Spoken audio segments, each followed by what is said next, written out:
we're going to be looking a little bit at effects inputs. Now, effects inputs are a complex way of managing your resources. There are a couple different layers to them, one of which is sort of your traditional way of bringing in a graphics input, say, for example, using a luminance key.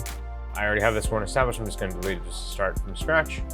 So I have this folder, effects inputs. I can also create an additional directory and say that this is just onboard cameras or something like that. Within that directory.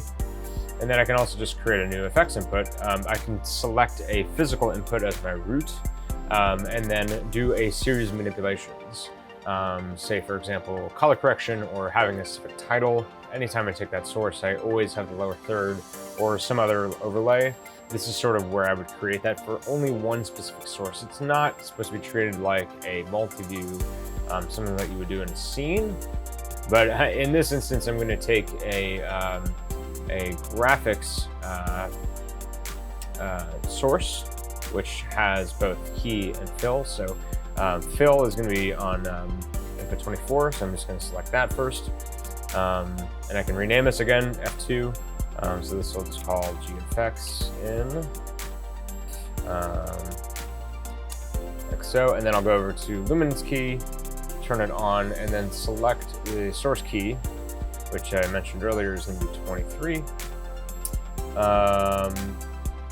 And then I can change, on the right-hand side, again, similar to what you're going to see in the scenes build out. We have a bunch of different effects here that we can apply to our specific input without actually affecting the original, which is pretty handy. And again, this is reliant upon some of the GPU resources, so you can make as many as the system will allow based on what is being used elsewhere in Scripture. So I built up my luminance key here. I can also change the crop and do some other 2D transform settings and do some color correction. But then if I go over to my scene and my mixer, and if I go to number 12, which I think would be assigned to control scenes background, and I kind of labeled this as DSK1. I can just rename this to be GFX overlay.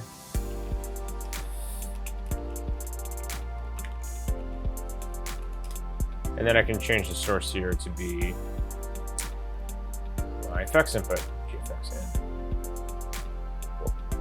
And then if I go back to my mixer, control, I can turn that on, and there you go.